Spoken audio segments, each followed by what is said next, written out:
একজন single mother. আমার ৬ বছর বয়সী কন্যা রাফাকে নিয়ে আলাদা থাকি। না, বাবা মা ভাই বোন কারো কাছে জায়গা হয়নি আমার।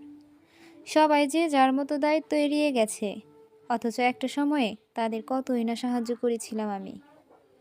ছোট ভাইটা বেকার ঘুরতো, বড় ভাসুরকে বলে একটা চাকরির ব্যবস্থা করেছিলাম। বাসা থেকে কত কষ্ট করে টাকা ম্যানেজ করে বাবাকে বন্ধকি জমিটা ছাড়িয়ে দিয়েছিলাম। যৌতুকের টাকার জন্য ছোট বোন লায়লার বিয়েটা প্রায় ভাঙতে বসেছিল। নিজের বিয়ের সমস্ত গহনা দিয়ে, সেভিংসের সব জমানো টাকা দিয়ে নিজের হাতে বোনটার বিয়ে দিয়েছিলাম। বড় বোন নাইলা, নাইলা আপা যখন চাকরি করতেন, তার 2 ছেলে মেয়েকে দেখাশোনা করার জন্য আমাকে রেখেছিলেন। মায়ের মতো সারাদিন আগলে রাখতাম ওদের। আজকে সেই বোন একটা বারও আমার মেয়েটার খোঁজ নেয়নি। বড় ভাবির সিজারিয়ানের সময় প্রায় মরতে বসেছিলেন। 4 মাসের প্রেগনেন্সি নিয়ে ঢাকা থেকে ছুটে গিয়েছিলাম যশোর। রক্ত দিয়ে বাঁচিয়েছিলাম তাকে। আজকে সেই রক্ত বিরক্ত হয়েছে, ঘরেই ঢুকতে দেয়নি। সাফ জানিয়ে দিয়েছে অন্যের সংসারের ঝামেলা উনি মাথায় নিতে পারবেন না।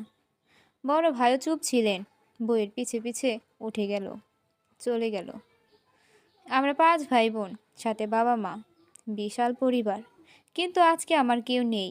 দুঃসময়ে রক্ত বেইমানি করে। শাহেদের সাথে বিয়ের প্রথম দিকে খুবই সুখে ছিলাম, কিন্তু এরপরই ওর জীবনে অন্য কেউ আসে। প্রথমে বিশ্বাস করতে পারিনি, কিন্তু একের পর এক প্রমাণ যখন পেলাম, তখন কি করে আর অবিশ্বাস করি। খুব ঝগড়া হতো এ নিয়ে। বাজে ভাষায় গালিগালাজ করতো আমাকে। ছোটবেলা থেকেই গালিগালাজ আমি সহ্য করতে পারি না। প্রতিবাদ করতে গেলেই মার খেতাম। এরপর এটা নিয়মিত রুটিনে পরিণত হলো। বাপের বাড়িতে আত্মীয় স্বজনদের কাছে নালিশ দিলাম।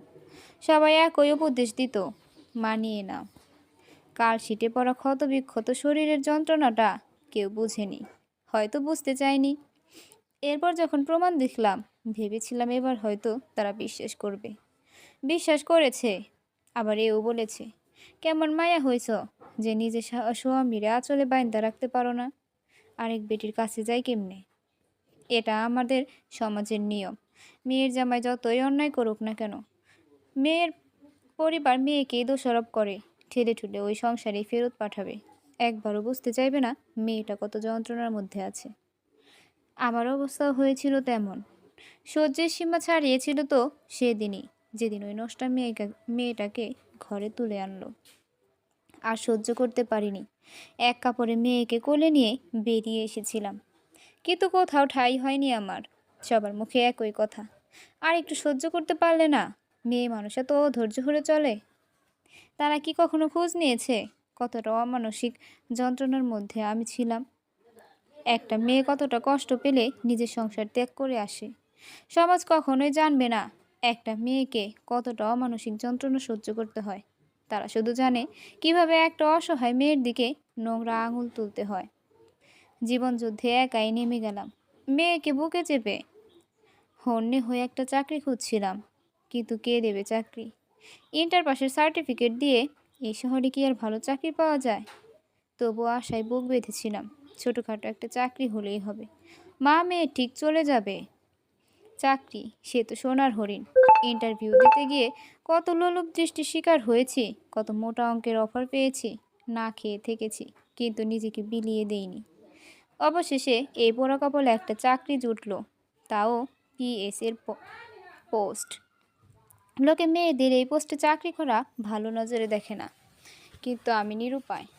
চাকরি তো জুটলো, কিন্তু বাসা ভাড়া নিতে গিয়েই পড়লাম বিপদে। পুরুষ মানুষ ছাড়া কোনো যুবতী মেয়েকে তারা ঘর ভাড়া দিবে না। বললাম আমার একটা ছোট মেয়ে আছে। তখন তো আরও প্রশ্নের সম্মুখীন হলাম, মেয়ের বাবা কোথায়, সাথে থাকে না কেন, কতদিন ধরে আলাদা থাকি, কি সমস্যা? যত সব ফালতু বিরক্তিকর প্রশ্নের জবাব দিতে দিতে আমি ক্লান্ত।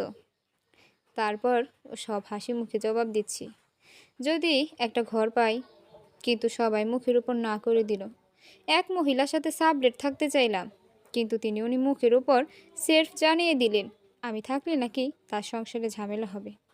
অবশেষে এক মধ্যবয়সী মহিলার সাথে সাবলেট থাকার সুযোগ পেলাম, কিন্তু 2 মাসের বেশি থাকতে পারলাম না। আমার জন্য নাকি তার ছেলেরা খারাপ হয়ে যাচ্ছে। ইমিডিয়েটলি বাসা ছাড়তে বললেন। বুঝতে পারছিলাম না কি করব, কোথায় যাব? কিন্তু আল্লাহর দুনিয়াটা অনেক বড়। কোথাও না কোথাও ঠিক ঠাঁই মিলে যায়। নতুন একটা পরিবারের সাথে সাবলেট থাকার সুযোগ পেলাম। তারা খুব ভালো মনের মানুষ। তাদেরও দুটো বাচ্চা ছিল। আমার মেয়েটাকে খুব কেয়ার করতো। তাদের কাছে রেখেই নিশ্চিত অফিসে যেতে পারতাম। অফিসের মধ্যবয়সী বসকে বাবার চোখে দেখতাম, কিন্তু কিছুদিন পর বুঝলাম উনি আমাকে কখনোই মেয়ের চোখে দেখেননি, বরং তার উল্টোটা। এত নোংরামি সহ্য হয়নি। চাকরিটা দরকার ছিল, কিন্তু সম্মান বিসর্জন দিয়ে নয়, জান প্রাণ দিয়ে একটা নতুন চাকরি খুঁজতে লাগলাম। ছোটোখাটো একটা নতুন চাকরি পেয়ে গেলাম। রিসিপশনিস্ট, বেতন খুবই কম, তারপরও মোটামুটি নিরাপদ ছিল। নাকি সময় 2-4টা টিউশনিও করতাম। টেনে টেনে মাসটা পার করে দিতাম। মেয়েটাকে একটা ভালো স্কুলে পড়ানোর খুব ইচ্ছে ছিল, কিন্তু সামর্থ্য ছিল না। এলাকার সাধারণ একটা স্কুলে ভর্তি করিয়ে দিলাম। ভালোই চলছিল আমাদের মা মেয়ের দিনগুলি, কিন্তু আমার কপালে সুখ বেশি দিন সয় না। শাহিদ মেয়েটার কাস্টাডির জন্য মামলা করেছে, আর সবাইকে বলে বেড়াচ্ছে শাইলা আমার মেয়েকে আমার কাছে আসতে দেয় না, অথচ কোনোদিন ফোন দিয়ে মেয়েটার খোঁজ খবর নেয়নি। আমি খুব ভালো করে জানতাম ও আমাকে শাস্তি দেওয়ার জন্য এসব করছে, মেয়ের জন্য না। শ্বশুরবাড়ির লোকজন ওকেই সাপোর্ট দিচ্ছিল। আমার শাশুড়ি ফোন করে বললেন, তুমি জাহান্নামে যাও, আমার নাতনিকে আমার কাছে দিয়ে যাও। আমি আমার বাবাকে আগলে রাখতে চেয়েছিলাম, কিন্তু পারলাম না। মামলায় হেরে গেলাম। মেয়ের কাস্টাডি পেল ওর বাবা। আমার কলিজাটা ছিঁড়ে কলিজার টুকরোগুলো নিয়ে গেল। একটু দয়াও হয়নি তাদের। প্রতিদিন বাড়ির সামনে গিয়ে দাঁড়িয়ে থাকতাম এক নজর মেয়েকে দেখার জন্য। ওরা দেখা করতে দিত না। নতুন করে মামলা লড়বো, সে টাকা পয়সাও ছিল না আমার। আল্লাহর দরবারে মাথা ঠুকতাম। আমি শুধু আমার মেয়েটাকেই চাই, আর কিচ্ছু না। শাহিদ ফোনে আমাকে ধুমকি দিত, তোর সামর্থ্য আছে মেয়ের ভরণ পোষণ দেওয়ার? পারবি আমার মতো ইংলিশ মিডিয়ামে মেয়েকে পড়াতে? ওর ওর 1 মাসে যা বেতন, তোকে বেচলেও তো অত টাকা হবে না।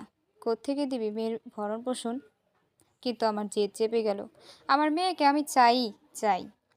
কতজনের দাঁড়ে দাঁড়িয়ে ঘুরলাম, ভিক্ষা চাইলাম, কিন্তু কেউ ফিরেও তাকায়নি। মানবাধিকার কমিশনে গেলাম, তারা আমার সব কথা শুনলেন, বুঝলেন। তারাই আমার হয়ে আইনি প্রক্রিয়া শুরু করলেন। আমি যেন আশার আলো দেখতে পেলাম। অবশেষে শত কাঠখড় পুড়িয়ে 1 বছর পর আমার বুকের মানিককে আমার বুকে ফিরে পেলাম। এরপর শুরু হলো আমার নতুন যুদ্ধ। মেয়ের স্কুল বদলায়নি, ওকে আমি ইংলিশ মিডিয়ামেই পড়াবো। শাহিদকে আমি চ্যালেঞ্জ করেছিলাম, ওকে আমি দেখিয়ে ছাড়বো। চাকরির পাশাপাশি একটা বুটিক্সের দোকানে নাইট শিফটে কাজ করতাম, সাথে ব্যাচে 2-4টা স্টুডেন্ট পড়ানো। দম ফেলারও সময়টাও ছিল না, তাও নিজেকে কখনোই ক্লান্ত মনে করিনি। মাথার উপর ছাদ ছিল না, পায়ের নিচে মাটি ছিল না, কিন্তু কখন হাল ছাড়িনি আমি।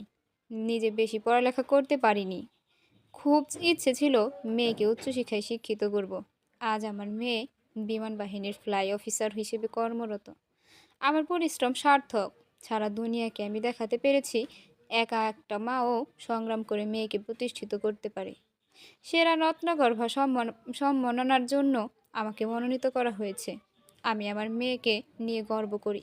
পাপের অর্থবিত্ত ভোগবিলাসিতার লোভে ও কখনোই আমাকে ছেড়ে যায়নি, বরং অভাব অনটনের মাঝেও এই বুকেরা সাথে আঁকড়ে ছিল।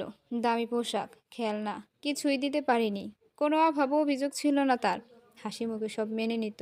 এমন একটা সোনার টুকরো মেয়ে জন্ম দিতে পেরে আমি সত্যিই রত্নগর্ভা মা।